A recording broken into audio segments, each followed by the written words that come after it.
Hi mayam, Ningol Chakova Yoromdaigi akhoi chana thaknaba khara loisileba ko ngari kaise ado pot yumdagi thara ine aigi budi natteba akhoi chan aiga leiminaba Malvika gi neba moi maman tharakone ma thabak chathoke aina lousille ado video namge na kai yarakano yengrasi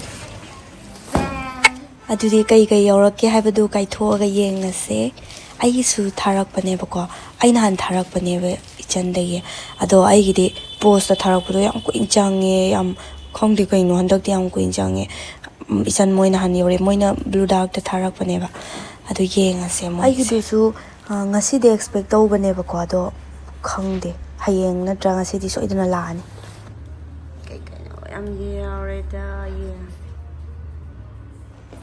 tin fish ne sidi mackerels sidi yam hawbani nga chokba ko admai dum tawbani ba mushroom akang bani hawbani sisu nga kang ba yam yawre e moi mama na pirak pase dagi kaino sidi khangde o sisu nga kai ngari kai ne ba ko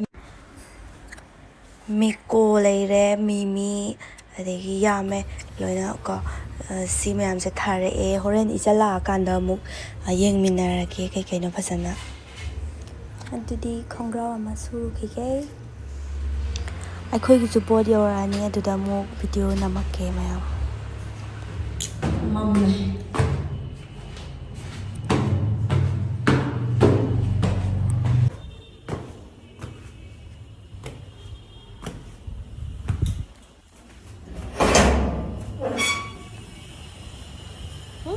hi winter sama ba sa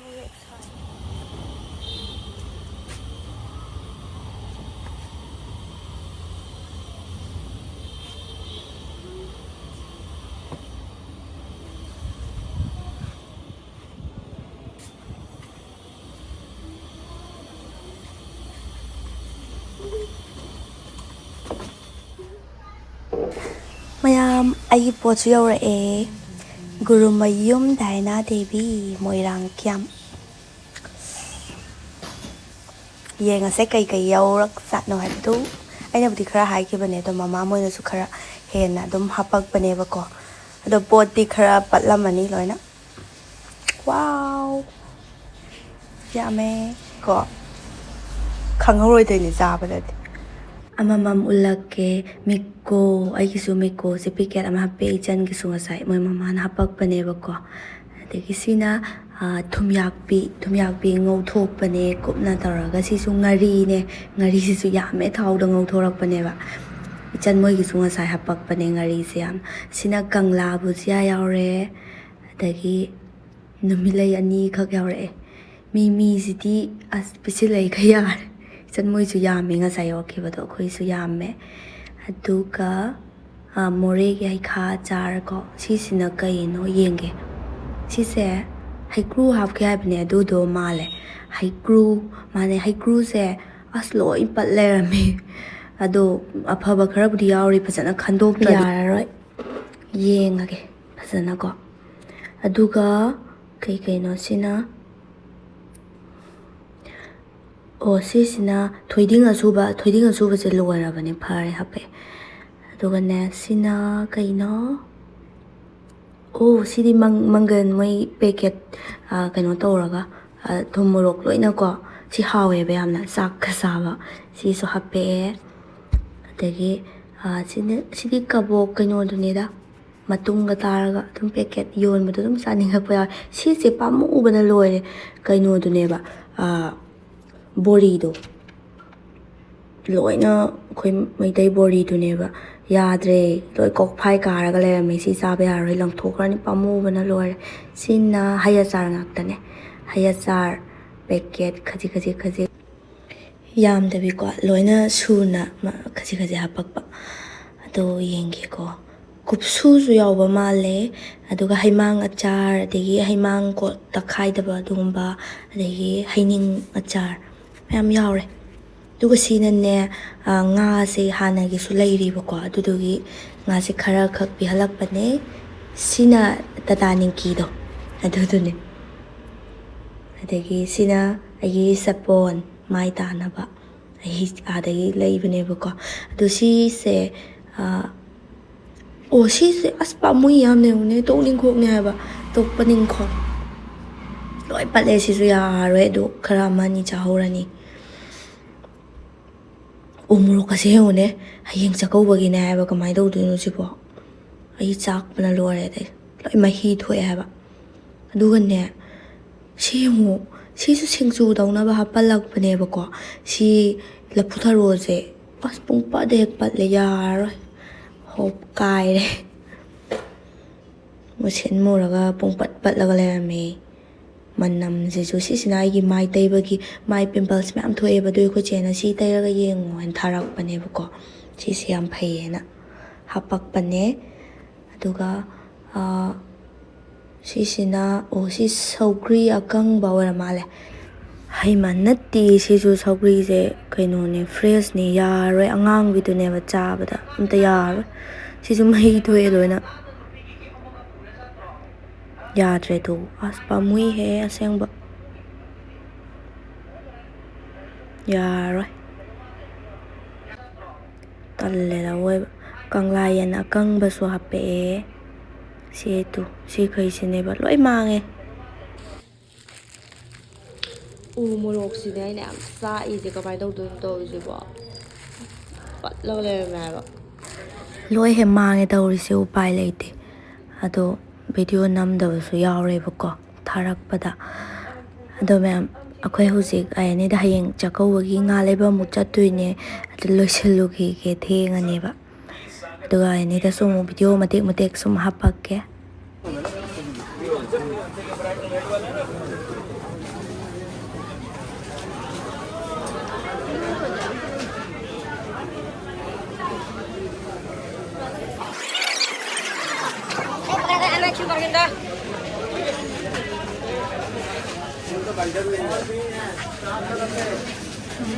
ꯆꯥꯕꯗꯤ ꯌꯥꯗꯤ ꯌꯥꯅꯤ ꯑꯗꯣ ꯑꯩꯈꯣꯏꯗꯤ ꯃꯩꯊꯤ ꯃꯅꯥ ꯇꯧꯁꯤꯟꯕ ꯌꯥꯎꯋꯦ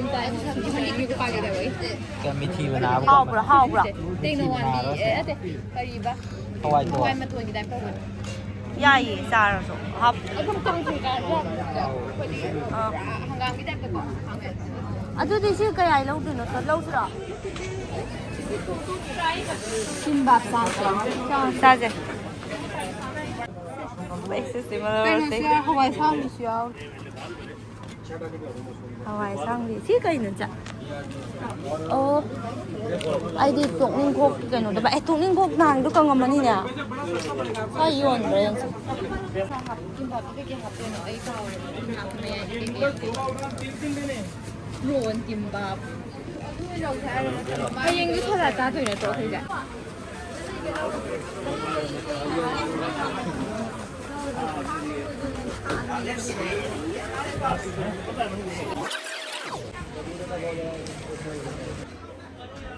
ꯉꯁꯥꯏꯗ ꯌꯦꯡꯉꯛꯏꯁꯦ ꯉꯥꯁꯦ ꯑꯥꯏꯁꯀꯤ ꯉꯥꯛꯇ ꯑꯣꯏꯌꯦꯕ ꯐ꯭ꯔꯦꯁ ꯑꯝꯇ ꯌꯥꯎꯗꯦꯕꯀꯣ ꯑꯗꯣ ꯉꯥꯗꯤ ꯂꯩꯔꯔꯣꯏ ꯍꯌꯦꯡ ꯑꯌꯨꯛꯇ ꯗꯕ꯭ꯔꯤꯗꯒꯤ ꯑꯣꯏꯅ ꯂꯩꯔꯅꯤ ꯑꯩꯈꯣꯏ ꯃꯅꯥꯛꯇꯒꯤ ꯀꯔꯝꯕ ꯑꯣꯏꯅ ꯂꯧꯔꯁꯦ ꯃꯃꯜ ꯀꯌꯥ ꯍꯥꯏꯔꯒꯦ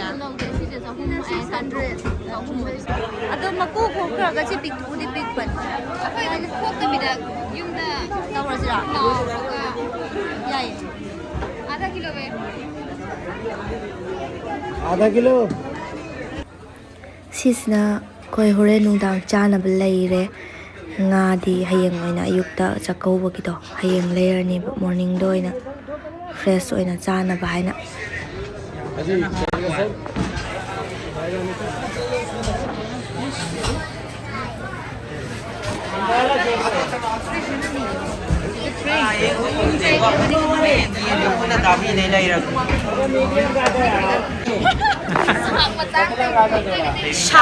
ꯁꯥꯛ ꯃꯆꯥꯅꯦ ꯁꯤꯗꯩ ꯀꯩꯅꯣ ꯑꯗꯨꯗꯤ ꯕꯦꯕꯤ ꯋꯥꯜ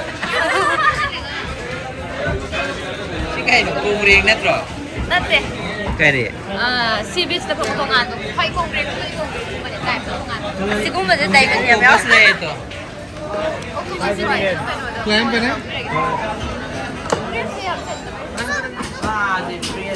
ꯀꯩꯅꯣ ꯇꯜꯂꯦ ꯑꯩꯈꯣꯏ ꯕꯥꯃꯣꯟꯒꯤ ꯕ꯭ꯂꯣꯛꯇ ꯁꯤꯒꯨꯝꯕ ꯌꯥꯎꯂꯣ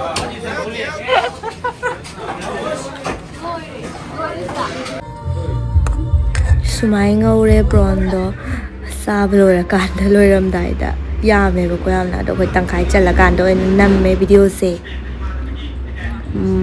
ꯃꯀꯨꯗꯣ ꯃꯣꯏ ꯑꯥꯗꯩ ꯈꯣꯛꯄꯗꯣ ꯈꯣꯛꯍꯜꯂꯛꯇꯕꯅꯦꯕ ꯆꯨꯞꯄꯗꯣ ꯍꯥꯎꯋꯦ ꯍꯥꯏꯅ ꯃꯀꯨ ꯃꯌꯥꯝꯁꯦ ꯌꯦꯡꯉꯨ ꯑꯗꯣ ꯃꯌꯥꯝ ꯍꯌꯦꯡ ꯑꯩꯈꯣই ꯅꯤꯉꯣꯜ ꯆꯥꯛꯀꯧꯗꯣꯏꯁꯦ ꯌꯥꯝ ꯆꯥꯎꯅ ꯀꯩꯅꯣ ꯇꯧꯕꯗꯤ ꯅꯠꯇꯦ ꯄꯤꯛꯇꯛꯅꯀꯣ ꯑꯩꯈꯣꯏ ꯆꯦꯆꯦ ꯑꯃ ꯒꯨꯔꯒꯥꯎꯗ ꯃꯌꯨꯝ ꯄꯥꯜꯂꯦꯕꯀꯣ ꯑꯗꯣ ꯑꯩꯈꯣꯏ ꯆꯦꯆꯦ ꯕꯦꯝꯕꯦꯝ ꯂꯥꯛꯑꯅꯤ ꯀꯩꯅꯣꯝ ꯁꯨꯝ ꯆꯥꯃꯤꯟꯅꯅꯕ ꯍꯥꯏꯅ ꯑꯕꯨꯡꯉꯣ ꯄꯨꯔꯒ ꯑꯗꯨꯒ ꯑꯩꯈꯣꯏ ꯃꯦꯂꯣꯅꯥꯒ ꯃꯕꯥꯅꯤ ꯀꯧꯔꯤꯅꯦ ꯑꯩꯈꯣꯏ ꯏꯆꯟ ꯏꯕꯥꯅꯤꯅ The next day.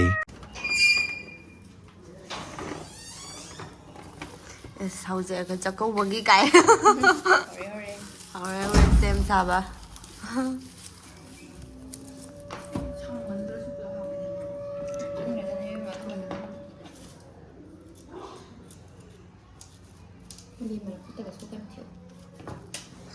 ꯑꯩ ꯀꯣꯟ ꯑꯝꯇ ꯐꯦꯡꯗꯣꯛꯑꯒꯦ ꯁꯤ ꯃꯪꯒꯜꯁꯤꯅ ꯑꯩꯈꯣꯏ ꯎꯇꯤꯁꯨ ꯊꯣꯡꯒꯦꯅ ꯇꯤꯡꯊꯣꯛꯄꯅꯦ ꯉꯔꯥꯡ ꯅꯨꯡꯗꯥꯡ ꯇꯤꯡꯉꯝꯕꯅꯦ ꯅꯤꯉꯣꯜ ꯆꯥꯛꯀꯧꯕꯁꯦ ꯃꯦꯔꯥꯗꯁꯨ ꯀꯣ ꯉꯁꯤꯗꯤ ꯏꯟꯁꯥꯡ ꯍꯥꯎꯗꯣꯔꯤ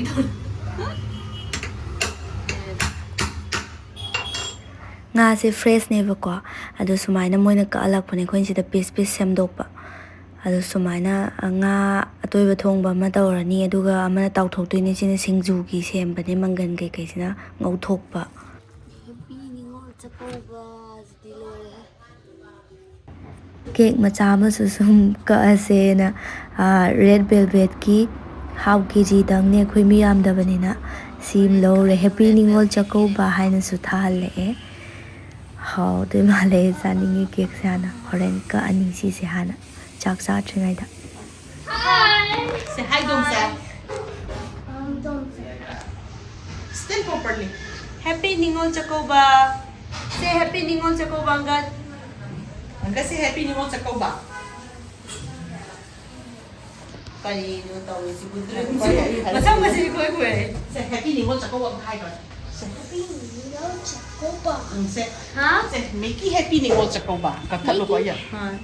Ningol Chakoba. Say Happy Ningol Chakoba. Happy Ningol Chakoba. Uranus. Uranus ka Neptune. sakto Angad. Thor. Angad Sirius. look at here Sirius. Angad Look into Domsa camera. Look at here. Aries. Wow.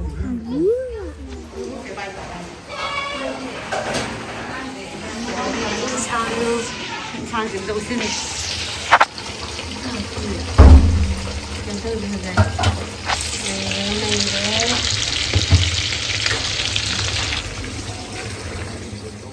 ꯂꯣꯏꯁꯤꯜꯂꯛꯑꯦ ꯍꯧꯖꯤꯛ cake ꯀꯛꯇꯣꯔꯦ ꯑꯩꯈꯣꯏꯁꯦ plan ꯀꯥꯏꯔꯦ ꯀꯦꯔꯒ photo ꯅꯝꯁꯦ ꯍꯥꯏꯅꯔꯝꯕꯅꯦ ꯑꯗꯣ ꯊꯕꯛ ꯑꯗꯨꯝ ꯇꯧ ꯂꯩꯉꯩꯗ ꯃꯇꯝꯁꯦ ꯊꯦꯡꯉꯗꯕ ꯐꯅꯦꯛ ꯑꯃ ꯁꯦꯠꯆꯤꯜꯂꯦ ꯑꯩꯈꯣই 3 ꯇꯥꯔꯦ ꯀꯦꯛ ꯀꯛꯇꯣꯏꯁꯦ ꯑꯩꯈꯣꯏ ꯆꯦꯝꯕꯦꯝꯗꯣ ꯕꯨꯡꯉꯣ ꯁꯦꯟꯅꯔꯒꯦ ꯐꯣꯇꯣ ꯅꯝꯖꯔꯨꯅꯣꯅ ꯍꯥꯏꯔꯦ ꯍꯧꯖꯤꯛ ꯀꯛꯑꯅꯤ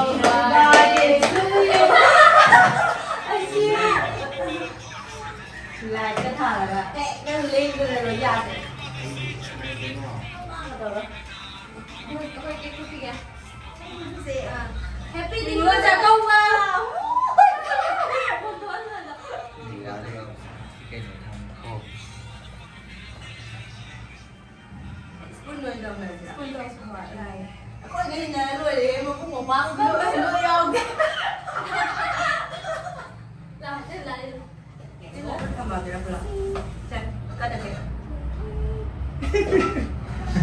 Ningol Chakoba.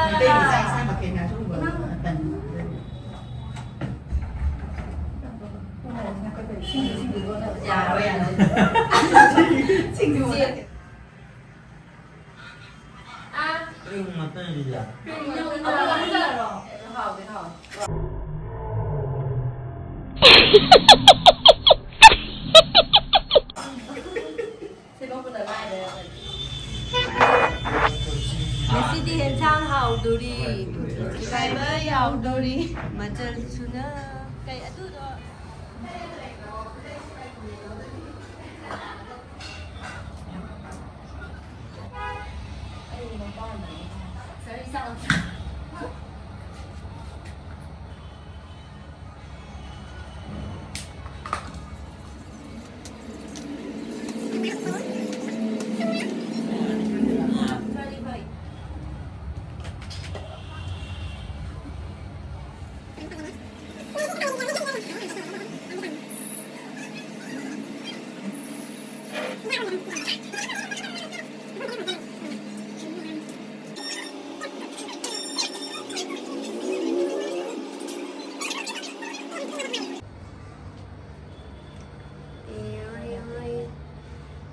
mà lấy anh ta đi hai tàu nè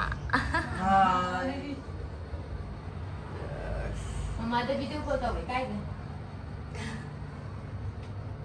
sao anh bảo ổ anh chọn làm mày ra đi tiền bé nào ấy 한 밤에 다 내라 내 거랑 다 그렇게 가려 오라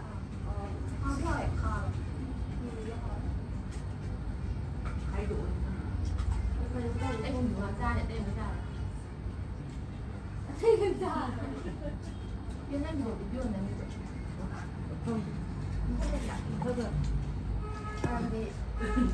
nằm mà ghê anh đang đi kéo thua ta hỏng quá làm hết dẫn không một cái nông tâm gì ghê phải không mang có lần không Ủa làm cái quần là sao nó mà hắn giữ là giữ mà mang cái thằng mà là bà ra thu rồi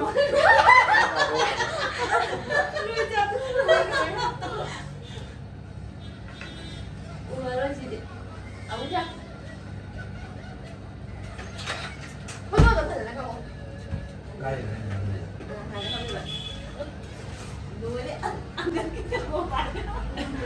Angkat kita ni. đây nó cái tàu rồi cả Tahu, angkat kita ni.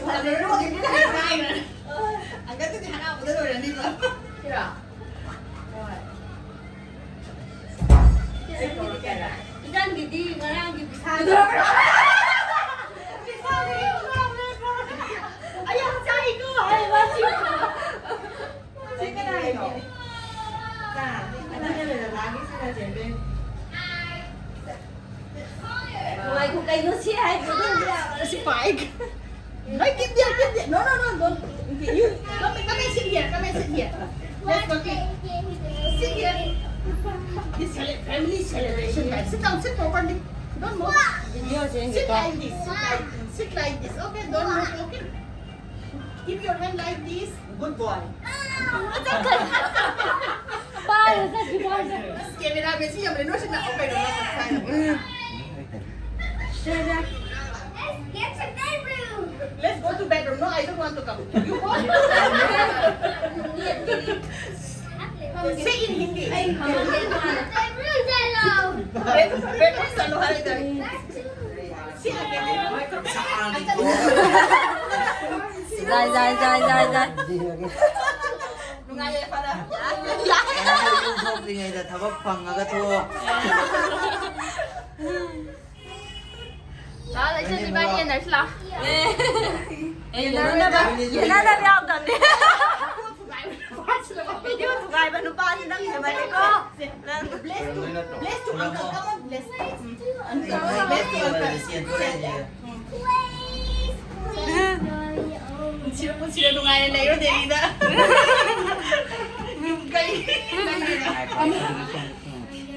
Oh, don't disturb your uncle. ấy là cảnh video mà năm bay tận đấy là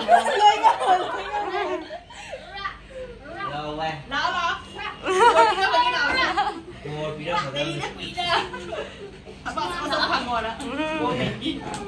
tadi ada ikan di blast tak tahu lagi banyak lah Mana? bay rồi This is not right. Sino ba role English so kali. Ay sino mo tawag is. Sino nungaya para lairo. Ay di. 진짜 hơi delete lại drone này delete lại drone này What do you want? Tell me. cái nó sẽ buồn Happy. this is happy cái nó mai rồi That's witches. that's what it Oh, Mario, Mario, kung kamba ka. năm giờ Bring your choco pie. Mama will give you choco pie. Bring your choco pie. Go. Soraka. Choco pie. Bring your choco pie. Soraka.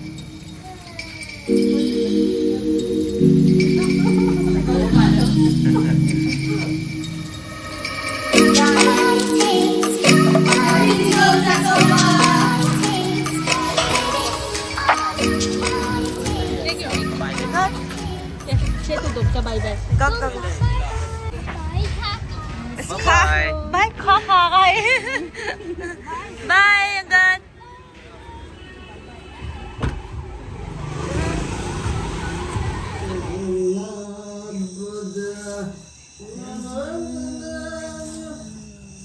Mayam,